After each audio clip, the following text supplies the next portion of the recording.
What did Cleopatra look like? More than 2000 years after her death in 30 BCE, the Egyptian queen Cleopatra still looms large in the popular imagination. Despite what is known of her brilliance and charm, in mass media depictions what often comes to the forefront is Cleopatra as a ravishingly seductive proto-femme fatale. What did she really look like? And how do we know? Cleopatra as a woman of surpassing beauty, a number of modern historians have characterized her as less than exceptionally attractive.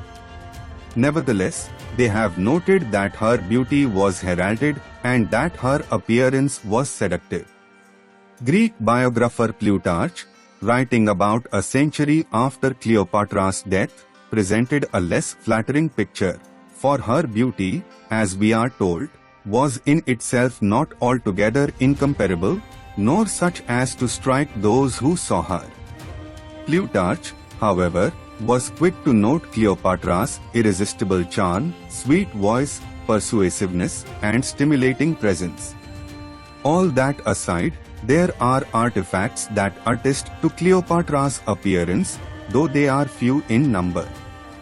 One of the most prominent, a marble bust dating to the 3rd quarter of the 1st century BCE, is housed in the Old Orts Museum in Germany. This so-called Berlin Cleopatra depicts her wearing a royal diadem, headband-like crown. Her face is framed by ringlets of curly hair, and the rest of her hair is arranged in a melon style, divided into segments that run like the ribs of a melon from the forehead back, and gathered into a bun behind her head. Her eyes are almond-shaped.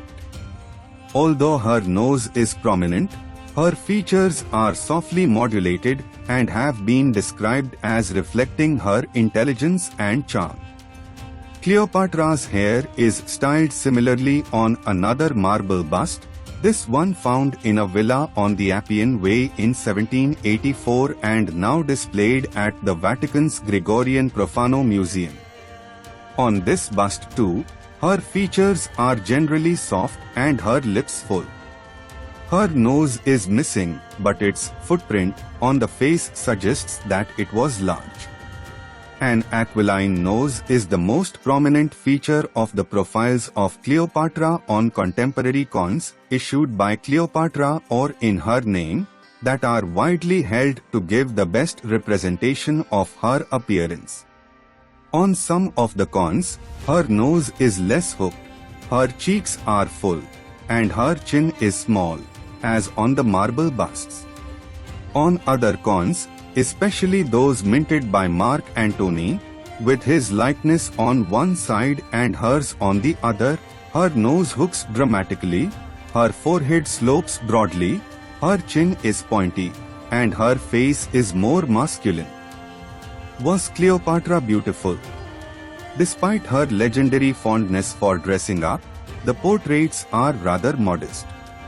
Cleopatra wears the cloth diadem of a Hellenistic ruler around her head. Her hair is drawn back in braids and coiled in a bun at the base of her skull. Over her shoulders she wears a mantle, covering her gown. A discreet earring hangs from her earlobe, and around her neck is a string of pearls, the only hint of the riches described by the Roman poet Lucan, who pictures a dissolute Cleopatra as decked out on neck and hair with all the Red Sea spoils.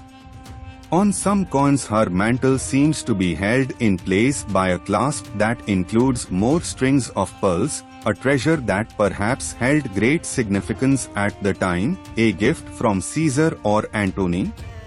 Most of the coin portraits date to the mid to late 30s BC, when Cleopatra herself was in her mid to late 30s.